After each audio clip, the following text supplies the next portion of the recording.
So, ngayong araw nga ay tila baga ang ABS-CBN ay naglabas ng ilang mga list at may napansin lang ilang mga netizen, no? So, inilabas po nilang ilan sa official na kapamilya A-lister stars of 2024. Nawanguna na dito si Miss Catherine Bernardo, pumapangalawa si Vice Ganda, pangatlo si Miss Kim Chu, pang-apat si Mr. Coco Martin, pang-lima si Joshua Garcia, pang-anim si Mr. Piolo Pascual, at pang-pito si Miss Ann Curtis, and of course, ang pang-walo ay si Miss Jody Santa Maria, pang-syampu ang Don Bell, si Donnie Pangilinan and Del Mariano, at pang-sampu si ang Bini.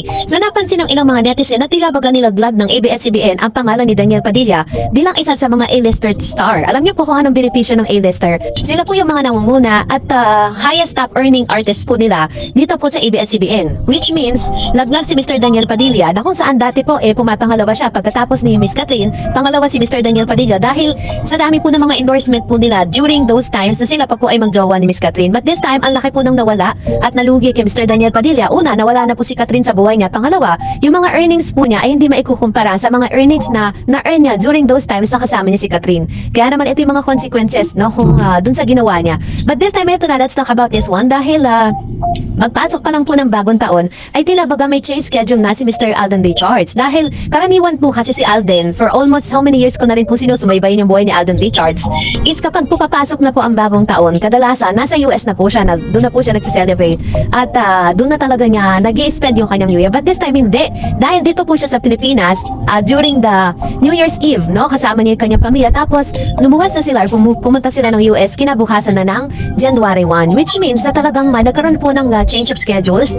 Maaaring sinasabi ng ilang mga netizen na syempre may rason na si Alden Richards kung bakit mas pinili niya na magpalit ang taon na narito siya sa Pilipinas kaysa nasa ibang bansa. Kasi kung i-research niyo po, talagang for how many years, ganun po ang schedule ni Alden, di po nagbabago yan. Kailangan pagtungtong ng alas 12 ng madaling o ng umaga ng January 1, nasa US na siya kasama ng kanyang mga pamilya na nagsiselebrate ng kanilang New Year, tapos sa kinabukasan ng January 2, birthday na ni Alden Richards. So today is his birthday and nasa US na po siya kasama ng kanyang pamilya, spending their holidays, and ito po yung pinakamagandang regalo niya sa sarili niya. Talagang ipinangako niya yan. And inaasahan din sana natin na kung hindi man nakasama ni Mr. Alden Richards si Miss Catherine dun po sa kanyang birthday, but of course, in-spend naman ni Alden Richards yung kanyang New Year with Mr. Alden Richards. Sabi nga po ng ilang mga netizen, meron pong isang DJ na nagsabi na pumupunta-punta pa rin talaga si Mr. Alden Richards pero off-cam, hindi talaga sila nagbibigay ng parang hints at hindi sila nagbibigay ng mga paayuda. Tanging mga kapamilya, kaibigan at malalapit sa puso ni Miss Catherine Bernardo ang nakaka-witness sa panunuyo at pag-akyat Mr. Alden Richards dito po sa tahanan ng Casa Bernardo. Kaya pala may mga pagkakataon na pag may mga videos na nilalabas si Catherine, parang ang bilis, diba? Isang pasada lang. Hindi talaga yung parang babad yung camera kasi parang meron silang iniiwasang ipakita sa camera. And I think yun yung tinatawag na privacy. Pero syempre, hindi naman po nagsisinungaling ang mga resibo. May mga mabibilis pa rin tayong mga netizen na nakakakita ng ilan sa mga resibo. Napakahirap po kumuha ng mga resibong EXO. Pero still, nagbibigay pa rin po sila ng chance dun po sa mga tagahanga po nila at sa mga supporters sila na makita na hindi po ito yung katulad ng mga napapabalita na talagang pagkatapos ng movie wala na tayong nabalitaan sa kanila. Ito po yung patunay na still ongoing pa rin po kung ano po ang meron kay Catherine at Alden Richards. So, let's wait and see sa mga susunod na updates natin na maghanap lang tayo ng any evidence kung anong ganap sa kaarawan ni Mr. Alden Richards. And for that, narito naman ang ilan sa mga komento, reaction at mga suggestions or inyong mga observation with regards naman po dun sa ating latest update. So, magbabasa tayo. Unahin natin ang komento mula kay Miss Lolita Nintinggol. Sabi nga kasi nga nagsiselo si Catherine dahil kisa niya ay kaya wala nang pansinan sila Kat at Alden, at isa pa hindi naman talagang sila ni Kat, promotion lang ang lahat at hindi cast na talaga sila ni Catherine. Meron na nga si Alden, tunay niyang mahal si Sanya, o diba?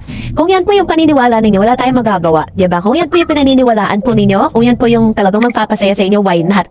Pero kami po, we will never change, no? Kung ano man yung pinaglalaban namin. Sabi ni Mr. Fernando, ikaw ang nagsabing sila Kat at Alden na, diba? And sabi ni Miss Sabina Manza, salamat sa iyo Miss Tarets kasi sa iyo lang ako naniniwala sa lahat ng mga sinasabi mo tungkol sa Kat din kasi nabasa ko sa iba na tumigil na si Alden sa paniligaw kay Kat. Nung malaman pong ganoon, kinabahan talaga ako. Maigi na lang. At napakinggan ko ang iyong mga sinabi tungkol sa dalawa ng Kat din. Kaya nawala ang aking kaba kasi sobrang idol ko talaga silang dalawa. Ngayon nalaman kong hindi pala totoo. Masaya na ulit ako at sana maging forever na ang kanilang pagmamahalan. Ayan. So ito naman yung kanyang komento. Kasi ang dami po kasi nagpapakalat ng ganyan. Porket hindi po sila nakakita na magkasama si Catherine at si Alden Richards.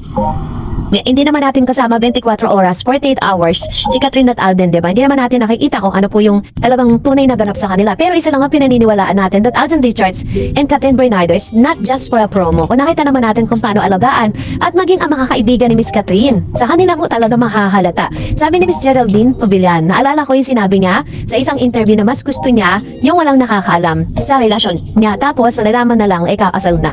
Diba? Ganun po yung, katulad po ng kanyang dating karelasyon, si Mr. Daniel Padilla, diba? Nalaman na lang natin magjowa na sila, hindi naman nila isinapubliko yun. Sabi po ni Salma Rayman, salamat Dar, makahinga na ako sa paghatid mo ng balita. Akala ko wala na sila. Sabi ni Miss Myla, di na nanliligaw because they are boyfriend-girlfriend na sila. Possible, diba? Pwede rin po yun. And, sabi ko nga sa inyo, let's be vigilant and let's be, observant, no? Sa lahat ng mga nasa paligid. Sabi ni Miss Virgie, hi Ma'am Dars, a blessed 2025 to you and your family and also Katden supporters, followers, and fans. I know this 2025, kahit anong pagsubok sa ating buhay, lagi natin isipin, God always be with us and God is good all the time and all the God is good. Madam Dars, mabuti nandun si Tita Long sa birthday ni Mr. Alden. Tanungin mo kaya yan, Ma'am Dars, kay Tita Long kung anong situation ng relationship ng Katden. Ay mismo ng Katden, always Katden. Ayan. Actually po, may mga chances na parang we want to talk to Miss Tita Long, no, with regards to this. Pero parang medyo mailap din siya sa pagbibigay ng ng ganyang info, diba? Kasi ayaw niya din naman sa kanya rin manggagaling, diba? Kahit naman talaga sino, kahit ako po, kung talagang yung confirmation talaga, diba? Nahirap kasi tayo mag-a-announce. Much better na sa kanila manggaling.